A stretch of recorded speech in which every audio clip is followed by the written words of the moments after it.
요한복음 12장 17절에서 26절인데 읽기는 17절에서 19절까지만 읽도록 하겠습니다.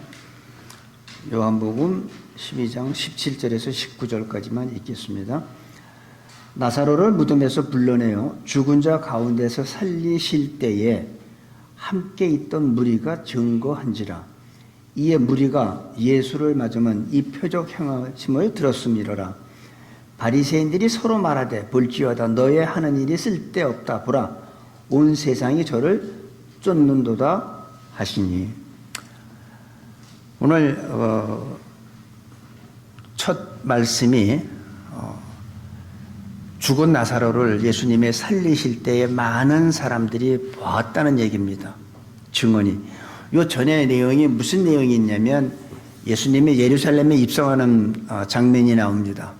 예루살렘에 입성할 때, 나귀를 타고 입성할 때에 많은 사람들이 겉옷을 벗어 길에 바닥에 깔고 호산나 호산나 하면서 찬양하는 모습이 있고, 그 다음에 이제 오늘 말씀이 나옵니다. 17절에 보니까 나사로를 무덤에서 불러내어 죽은 자 가운데서 살리실 때에 함께 있던 무리가 증거한 거예요. 예수님이 내가 죽은 나사로를 살렸다 하고 얘기하는 게 아니라 지금 예수님이 나사로를 살릴 때 그 장면을 봤던 사람들이 지금 증거하는 거예요. 우리가 어떤 사건을 법정에서 어떤 사건을 재판할 때 목격자가 굉장히 중요합니다. 목격자의 증언이 있으면 그건 뭐 거의, 그래서 서로 증인들을 세우죠. 어떤 사건에서 목격자의 증언은 큰 효력을 갖게 되는데, 나사로가 죽었다가 살아날 때 그 모습을 본 사람들이 이게 가만히 있을 수가 없는 거예요. 이거를 다른 사람한테 막 전하게 되는 거예요. 내가 봤는데 나사로가 죽었잖아. 그런데 죽었는데 하루 만에도 아니야. 이건 나흘, 4일이란 시간이 지나서 썩어서 냄새가 나는 그런 상황에서 예수님께서 이미 무덤에 다 장사를 했죠. 근데 예수님께서 무덤에 돌을 옆으로 옮겨놓게 하고 죽은 나사로한테 명령을 합니다. 나사로야, 나와라. 예수님의 말씀은요, 죽은 자도 순종하게 되어 있습니다. 근데 우리 살은 사람들이 이상하게 예수님 말씀에 순종을 안 해. 죽은 자도 순종하고 귀신도 순종해요. 이걸 체험한 사람들은 가만히 있을 수가 없으니까 다른 사람한테 막 전하는 거예요. 나사로가, 죽었던 나사로를 바로 예수님이 살리셨다. 그런데 자기가 체험한 사람들은요, 누가 시키지 않아도 돌아다니면서 전하게 되어 있어요. 근데 그 전해 들은 사람들은 그냥 뭐 그래? 뭐 그런 일이 있었어? 그걸 너 믿냐? 이러면서 전하질 않죠. 그래서 예수님을 체험한 사람들은 누가 안 시켜도 가서 자꾸 전도하게 돼요. 예수님에 대해서. 왜? 항상 마음에 예수님으로 가득 차 있기 때문에 전하지 않고 견딜 수가 없는 거죠. 이 사람들은 나사로가 나오는 걸 본 사람도 있을 거고, 이제 그 배로 감아놨잖아요. 근데 예수님께서 그걸 풀어서 움직이게 하라고 했죠. 그러니까 처음에 무덤에서 나올 때 아마 다 묶였으니까 못 걸었을 거야. 아마 쿵쿵쿵쿵 뛰어서 좀비 같이 나왔는지도 모르죠. 그거 본 사람도 있을 거고, 어떤 사람은 그 동요맨 거를 다 풀어줘가지고 걸어다니고 예수님 앞에 아마 전하는 모습, 아마 이런 걸 본 사람도 있을 거예요. 그러니까 죽은 나사로를 살렸다는 그 얘기는 여러 사람의 입을 통해서 전하니까 지금 문제가 생긴 게 뭐냐면, 이 18절 19절 보니까 이에 무리가 예수를 맞으면 이 표적 행하심을, 그러니까 많은 사람들이 이 표적 예수님이 행한 걸 듣고 예수님을 좀 받아들이기 시작하는 거예요. 그러니까 수많은 사람들이 예수님을 따라오게 되죠. 근데 사실은 요 11장에 가면은 나사로가 병들었다 함을 듣고 예수님께서 안 가세요. 그리고 죽을 다음에 가요. 죽은 후에 이제 몸에서 냄새가 날 그때까지 안 가고 있었습니다. 참 마르다 하고 마리아는 섭섭했을 거예요. 그렇게 우리를 사랑한다 하면서 나사로가 죽었다고 사람을 보내는데도 예수님이 그 소식을 듣고도 안 오시면 얼마나 시험 들겠습니까? 아마 우리들은 아마 다 시험 들을 거예요. 나 예수님이 이럴 수는 없지. 나한테 이건 아니지. 근데 예수님은 병든 나사로를 고치는 게 목적이 아니라 죽은 나사로를 살리는 게 근본적인 하나님의 목적이었습니다.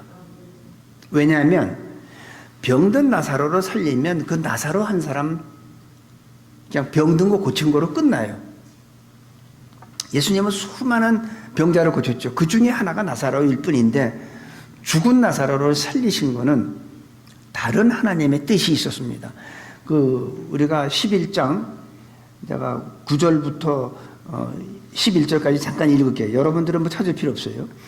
유대인의 큰 무리가 예수께서 여기 계신 줄 알고 오니 이는 예수만 위함이 아니요 죽은 자 가운데서 살리신 나사로도 보려 함이라라.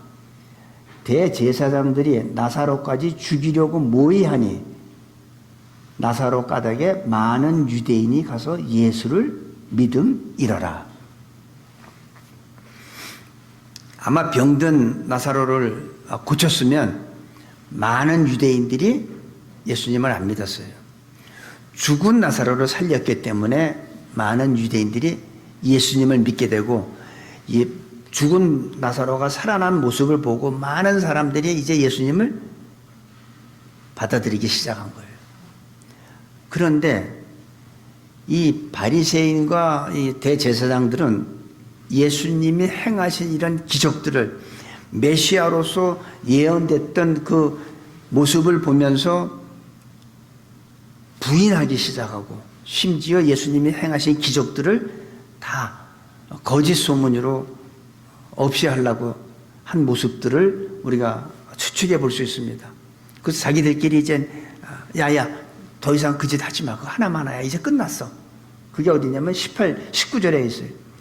바리새인들이 서로 말하되 볼지어다 너희 하는 일이 쓸데없다. 그러니까 그들이 하는 게 뭐예요? 예수님이 메시아로서의 모습이 아니라 그냥 뭐 귀신의 힘을 빌려서 뭐 병 고치는 거다. 그런 기사와 이적을 행하는 거다. 이런 모함을 하는 거죠. 그러니까 자기들끼리 야야야 이제 하나만 하야. 이제 쓸데없어. 다 끝났어. 온 세상이 저를 쫓는도다 하니라. 이제 아무리 니네가 이런 그런 그 변칙적인 걸 쓰고 뭐를 해도 이제 다 끝난 거야. 수많은 사람들이 예수님 쫓기 시작했어. 이제 쓸데없어 다.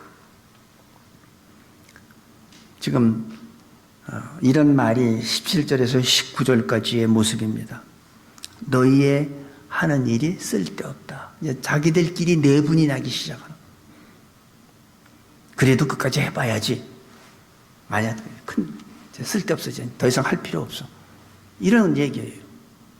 그리고 20절에서 23절 보니까 명절에 예배하러 올라온 사람 중에 헬라인 몇이 있는데 몇 명인지 몰라. 이게 아주 몇 사람이에요.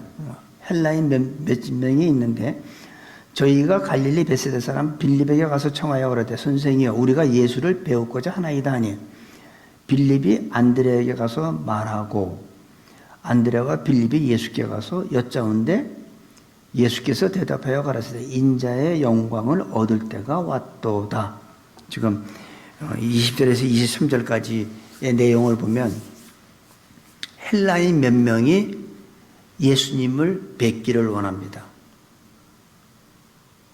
근데 예수님한테 직접 갈 수 없으니까 그 제자 중 하나인 빌립한테 가서 우리가 예수님을 좀 뵙기를 원하는데 좀 만나게 해줄 수 있냐?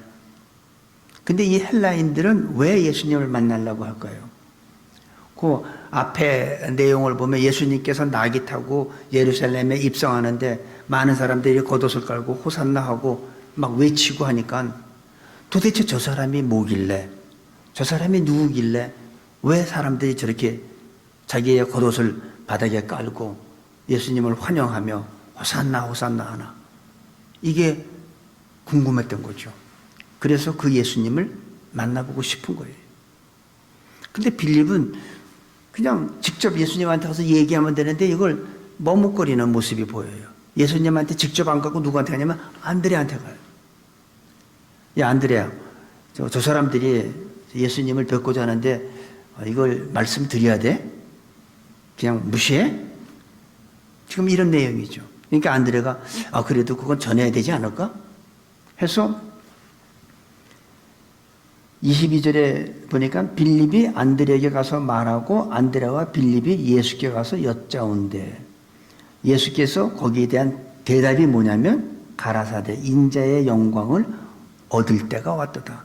참 예수님의 답변이 좀 우리가 상상한 거하고 전혀 달라요. 요즘 젊은 사람들이 얘기하는 거지 생뚱맞아요. 지금. 예수님, 저 사람들이 예수님을 좀 만나 뵙기 싶어 하는데 어떡할까요? 그러면 일반적으로 예스 아니면 노잖아요. 아니, 내가 바빠서 지금 안 돼. 지금 시간 없어. 나중에 다시 어포인먼트 뭐 예약하라고 그래. 이러든지 예스 아니면 노잖아요. 일반적으로 답변이. 근데 예수님은 전혀 다른 얘기를 해요. 헬라인 몇 명이 예수님을 뵙기를 원합니다 하니까 예스, 노가 아니라 예수께서 대답하여 가라사대 인자의 영광을 얻을 때가 왔도다. 전혀 다른 얘기를 하는 거예요. 그 소수의 헬라인 이방인 몇 명의 예수님 보러 온 게 뭐가 이렇게 대단한 일입니까? 그죠? 그냥 뭐 사소한 일 중에 하나죠. 그런데 예수님은 굉장히 중요하게 생각한 겁니다. 전혀 다르게 인자의 영광을 나타낼 때가 됐다. 다시 말해서 이 복음은 유대인의 복음만이 아니잖아요. 온 인류의 복음이죠. 유대인들이 예수님을 거부하니까 이제 이방인들에게 복음이 전파될 때가 됐다라는 얘기죠. 그래서 하나님께서는 이방인을 위해서 사도 바울을 택해가지고 이방인을 위한 나의 택한 그릇이라고 예수님께서 말씀하십니다. 그래서 사도 바울이 이방인 전도를 하기 시작을 했죠. 여기서 예수님께서 이제는 내가 십자가에 달릴 때가 됐다. 이방인들을 위해서 내가 이제는 유대인뿐만이 아니라 이방인을 위해서, 헬라인은 이방인이고 이방인은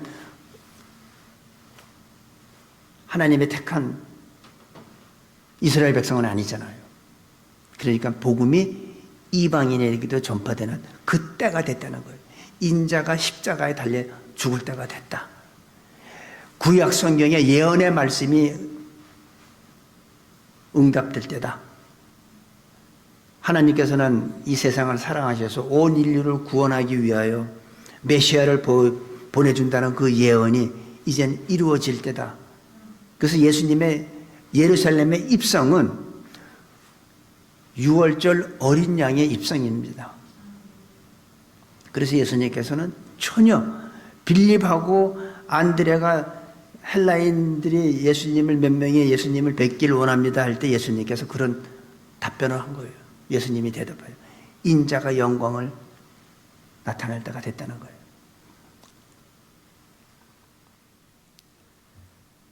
근데 이 제자들은요, 이 말귀를 못 알아들어요. 우리가 16절에도 보면은 제자들은 처음에 이 일을 깨닫지 못하였다가, 그러니까 예수님이 그렇게 3년 넘도록 같이 식사하고 같이 자고 같이 행동하고 허구한 날 예수님한테 말씀을 듣는데도 깨닫지 못해요. 근데 언제 깨달아요? 제자들은 처음에 이 일을 깨닫지 못하였다가 예수께서 영광을 얻으신 후에야 이것이 예수님께 대하여 기록된 것과 사람들이 예수께 이같이 한 것인 줄 생각났더라. 그러니까 예수님이 십자가에 못 박혀 죽으시고 부활하고 승천한 후에, 그 후에 깨닫게 된 거예요, 제자들. 그래서 우리가 참 말씀을 많이 들어도 알기는 많이 알죠. 우리가 성경을 읽고 많이 알고 공부하고 많이 알죠. 아는데 아는 것과 깨닫는 건 다릅니다. 깨달으면 믿음이 있게 되고 믿음은 행동으로 옮기게 되어 있습니다. 근데 아는 거는 행동으로 못 옮겨요. 그건 내가 알기 때문에. 그래서 에베소서 4장에 뭐라고 그랬어요? 그리스도를 아는 것과 믿는 것에 하나가 되라 그래요. 아는 거는 나 골프 알아요. 근데 칠 줄은 몰라. 그거는 모르는 거죠. 제가 젊었을 때 이렇게 그때는 롱하고 뭐 피겨하고 스케이트가 두 개, 뭐 학기 이렇게 세 가지가 있어요. 저는 롱 스케이트를 탔던 사람인데 저는 스케이트를 아는 것뿐만이 아니라 저는 다른 그 사립국민학교 아이들을 제가 가르치는 코치까지 했으니까 잘 탔죠. 잘 많이 알죠. 근데 아는 것하고 실제로 하는 거하고는 다른 거예요. 내가 할 줄 모르면 그건 모르는 거야. 그냥 뭐 책에서 공부해서 지식으로 하는 거지. 이 예수님의 제자들은 전혀 깨닫지를 못했어요. 그렇게 말씀을 하시니까 알죠. 듣기는 많이 들었죠. 근데 깨닫지는 못하는 거예요.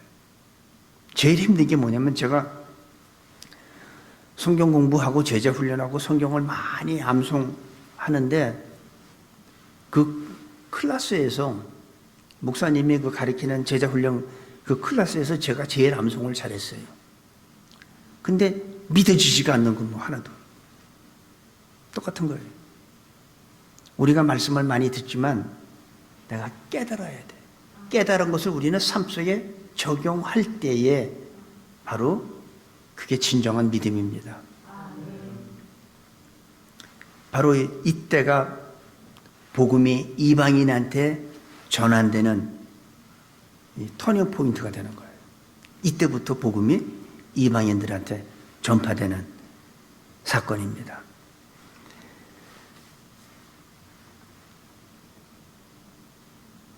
한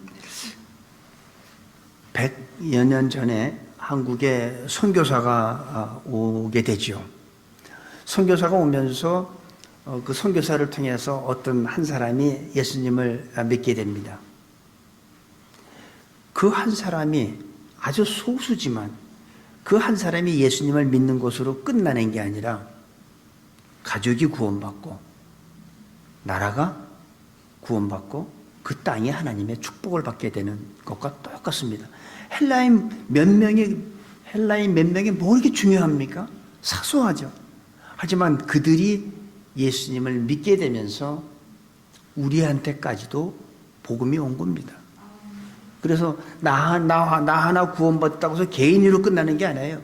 그 가족 또는 국가, 민족. 그래서 미국이란 나라가 이렇게 하나님의 축복받은 나라가 된 겁니다. 사도행전 16장 31절에도 보면 바울과 실라가 억울하게 감옥에 갇혀가지고 새벽에 찬양을 하죠, 하나님 앞에. 그러니까 옥토가 흔들리고 지진이 나면서 옥문이 다 열리죠. 그러니까 이 간수는 죄인들이 다 도망간 줄 알고 뭐 난 죄인 못 지켰으니까 이래 죽나 저래 죽나 죽는 건 마찬가지니까 자기가 스스로 자결을 하려고 할 때 바울이 뭐라 그랬어요? 멈춰라. 우리가 여기 있다.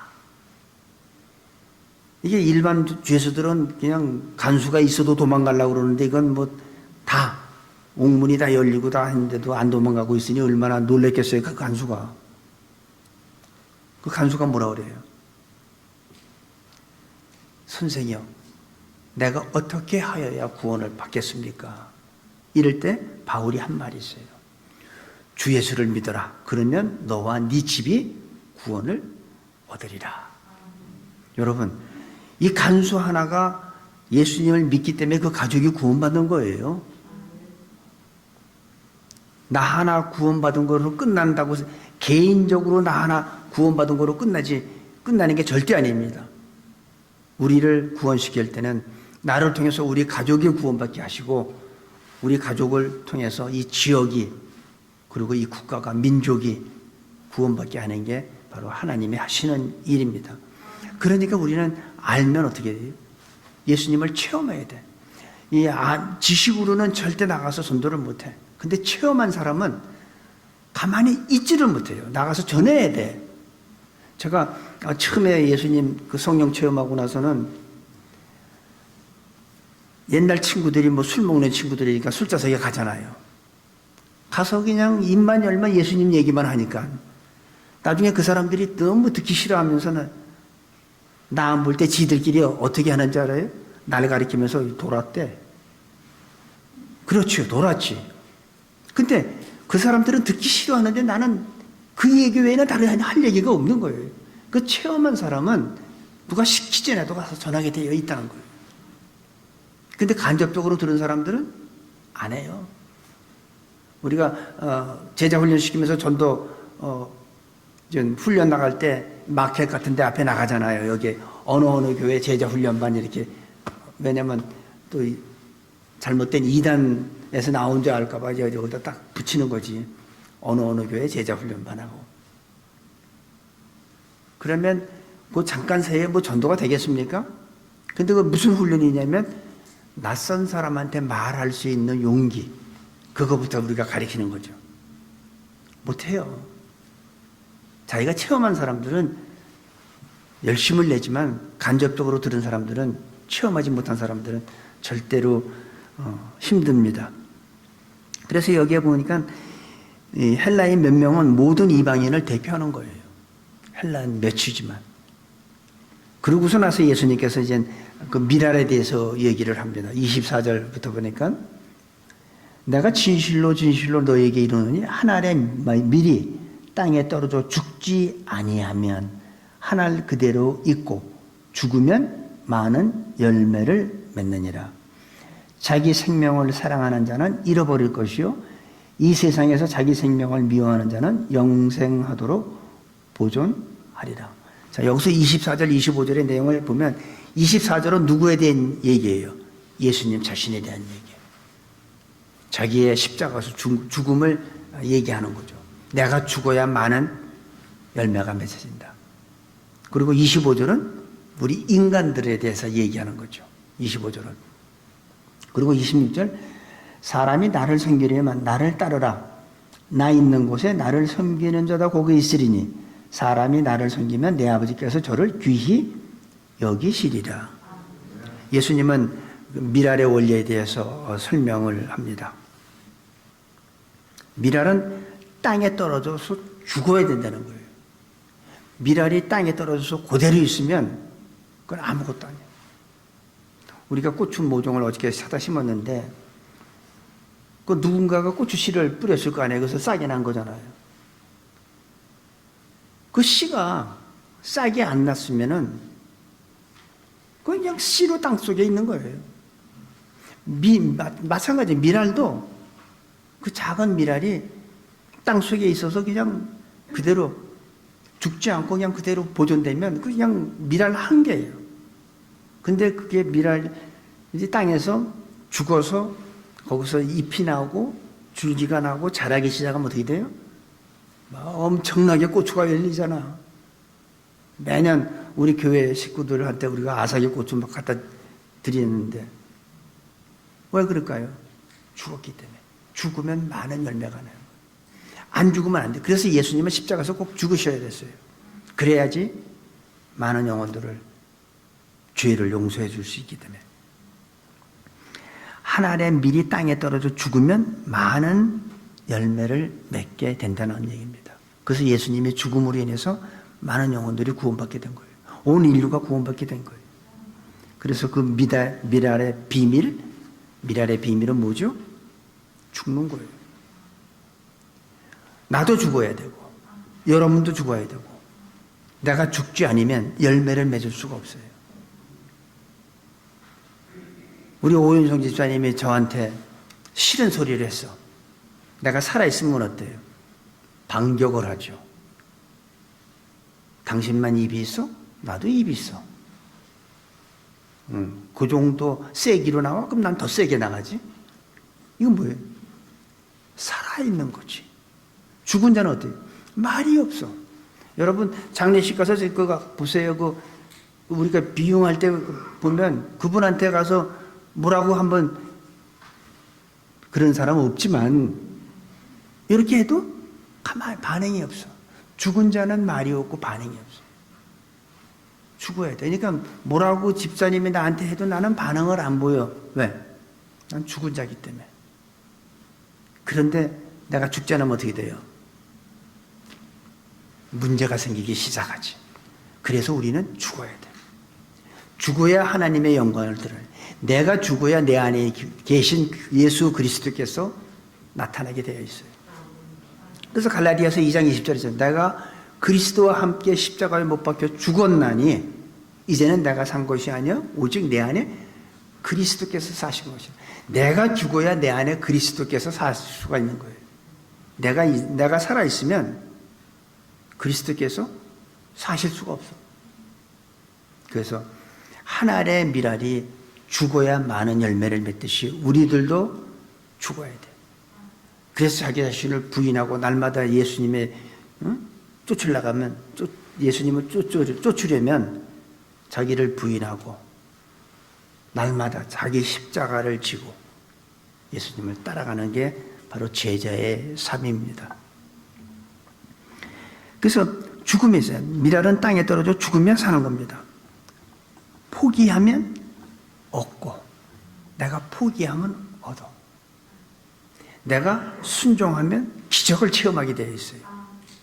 참 하나님이 하시는 일은 내가 믿고 순종하면 하나님은 꼭 기적을 베풀어 주세요. 그래서 네 믿음이 너를 구원하였다고 그래요. 항상 예수님은 내가 너를 구원했다, 내가 너를 병 고쳤다 안 해요. 네 믿음이 너를. 우리는 믿어야 돼요. 말이 안 돼도 믿어야 돼요.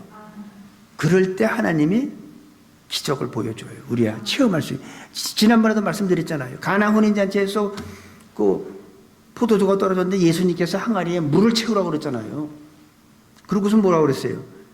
예수님께서 싹 기적을 베풀어서 포도주로 만든 다음에 이제 떠다 줘라 안 했어요. 아구에 채운 다음에 그 물을 떠다 연회장에 갖다 주라고 그래요. 그 물을. 그거는 참 순종하기 힘든 거잖아요. 그런데 재미나는 말은 하인들은 알더라. 언제 그 물이 포도주로 바뀌었는지 알아요. 그 하인들은 기적을 체험했어요. 언제 체험했어요?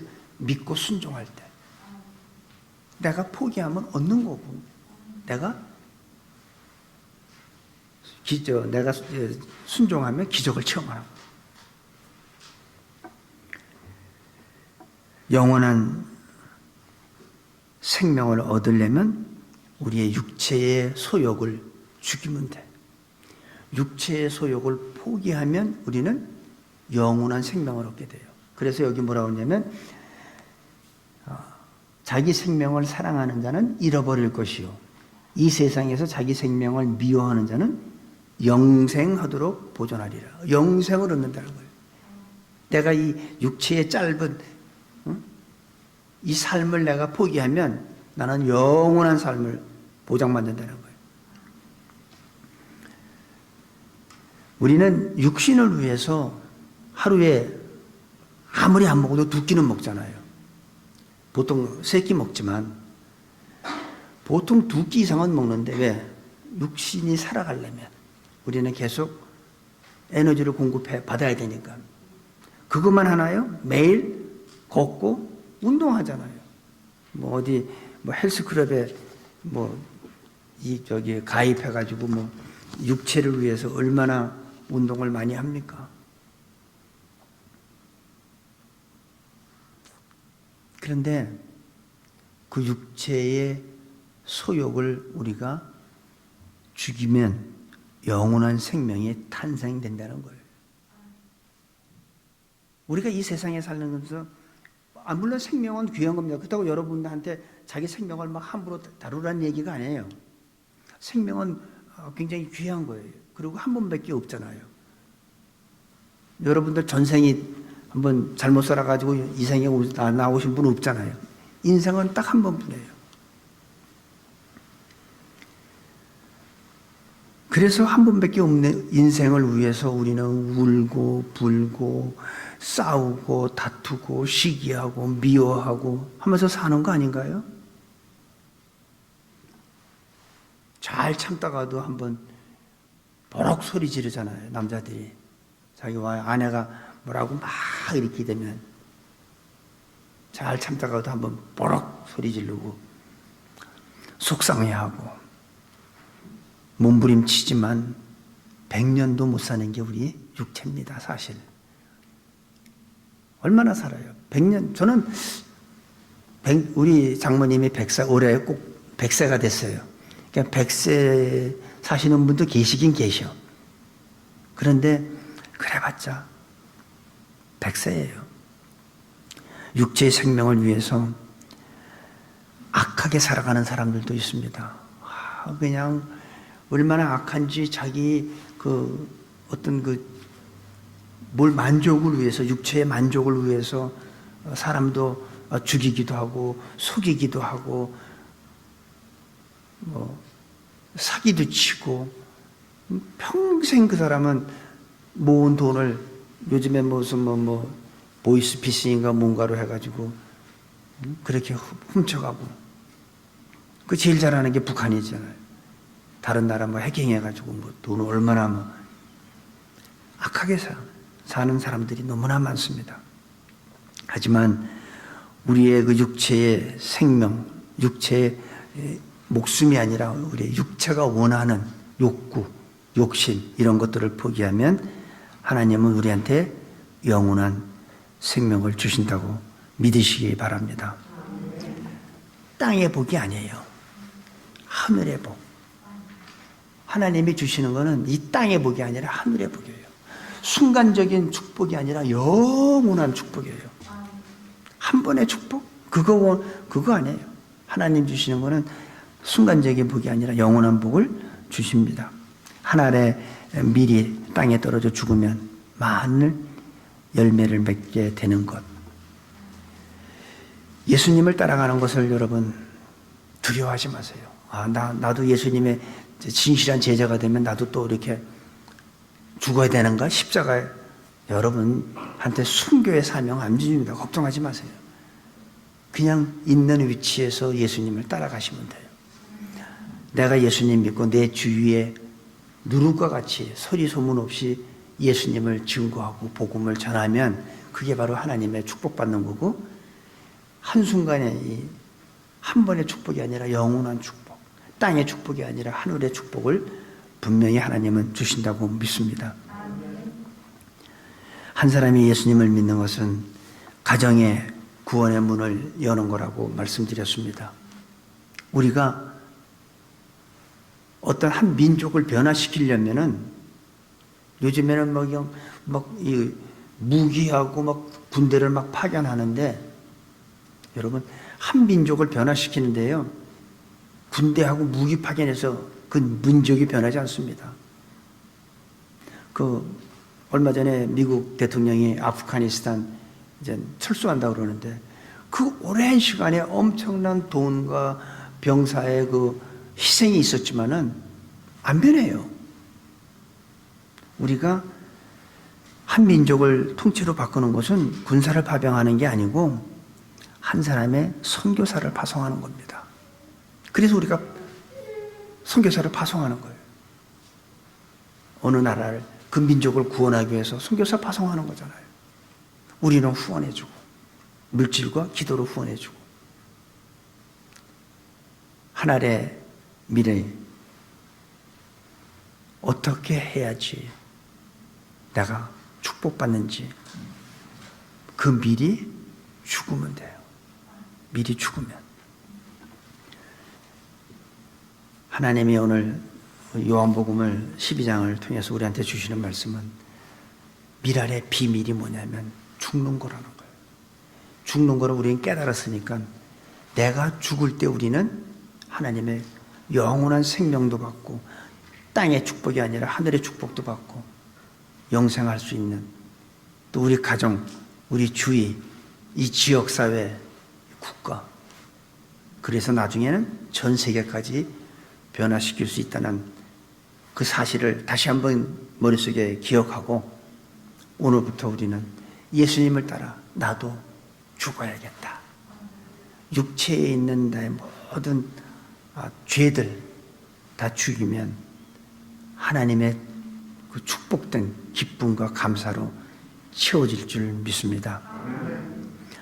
하나님의 그 미랄의 축복과 비밀이 우리 모두에게 적용될 수 있기를 간절히 기도합니다. 아버지 하나님, 감사와 찬양을 돌립니다. 미랄의 그 비밀을 오늘 깨닫게 해주셨는데 이것이 우리 모두에게 삶 속에서 아는 것으로 그치지 아니하고 적용할 수 있기를 간절히 바랍니다. 성령께서 도와주셔서 날마다 죽는 그 사도 바울과 같이 우리들 자신도 날마다 죽는, 그래서 하나님의 영광이 드러나는 귀한 하나님의 자녀들로 축복하여 주옵소서. 감사하며 예수님의 이름으로 기도합니다. 아멘.